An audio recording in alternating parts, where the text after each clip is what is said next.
aqui pensando, qual o melhor tema para iniciar o meu primeiro vídeo aqui na plataforma do YouTube?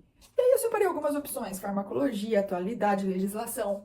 Mas vamos começar do começo? Você sabe a origem da farmácia?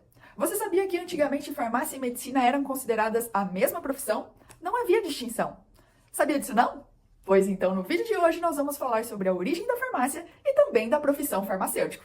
Vem comigo! As primeiras atividades relacionadas à farmácia se iniciaram a partir do século X, e nessa época, farmácia e medicina eram consideradas a mesma profissão. O nome da pessoa que era responsável ali por identificar uma doença, diagnosticar uma doença e também fazer o tratamento dessa doença, o remédio para essas doenças, chamava-se boticário. Então, o boticário na época era uma espécie de médico e farmacêutico tudo junto. Nessa época, o boticário, que é quem fazia o diagnóstico e também o tratamento das doenças, podia ter um estabelecimento, que era chamado de botica ou apoteca. Nesse estabelecimento, ele fazia então o diagnóstico e também o tratamento das doenças. Só que mais pra frente, no século XVIII, houve uma necessidade de separar essas duas ciências. Então separou-se quem faz o diagnóstico das doenças de quem faz o tratamento delas. Com essa separação, quem promovia o diagnóstico da doença eram chamados de médico e quem promovia o tratamento delas eram chamados de apoticário, vulgo farmacêutico do futuro. E uma curiosidade é que quem optou-se por se tornar médico, fazer o diagnóstico de doenças, não poderia mais ter uma botica. Só poderia ter uma botica quem fosse apoticário. Pois bem, então século XVIII, profissões separadas. Médico fica com o diagnóstico e o apoticário fica aí com a mistura de matérias para poções de cura. Quase que como um feiticeiro.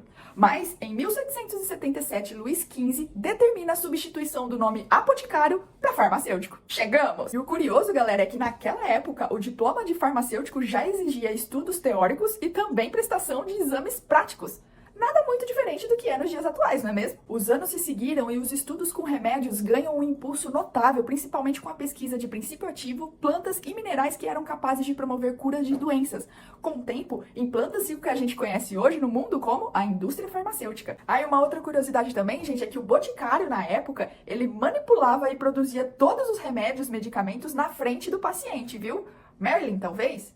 Talvez. Não pense que ele tirava tudo da cabeça deles não, viu, gente? Tudo era manipulado de acordo com a farmacopeia e também com a receita médica. Caramba, a farmacopeia é velha mesmo, hein? O primeiro boticário do Brasil nem foi brasileiro. Isso mesmo, ele era português. Foi trazido de Portugal pelo governador-geral no período colonial e seu nome era Diego de Castro. Na Primeira Guerra Mundial, desenvolveu-se a terapia antimicrobiana. Já na Segunda Guerra Mundial, as pesquisas em relação à guerra química resultou na descoberta dos primeiros antineoplásicos. Para vocês terem uma ideia, né? São datas que marcaram não somente a história, mas também a saúde mundial. Foi em 1950 que, de fato, a sociedade começa a dispor dos serviços das farmácias e também da qualificação dos farmacêuticos. De 1950 para cá, a indústria farmacêutica tem um salto espantoso mundialmente. E o fármaco é conhecido aí como um produto industrial, que gera ali benefícios à saúde, mas também é alvo de interesses econômicos e também políticos. E hoje em dia o farmacêutico tem aí uma série, um leque de possibilidades de atuação que não ficam apenas no balcão de uma farmácia, de uma drogaria, mas também hospital, laboratório, análise, indústria. Opções na área da farmácia é o que não faltam. Mas me contem aí, vocês sabiam dessas curiosidades? Eu espero que vocês tenham gostado da opção de tema para o primeiro vídeo aqui do canal. E não esqueçam, se inscreva, ative o sininho e aguardem os próximos vídeos. Um beijo e até a próxima!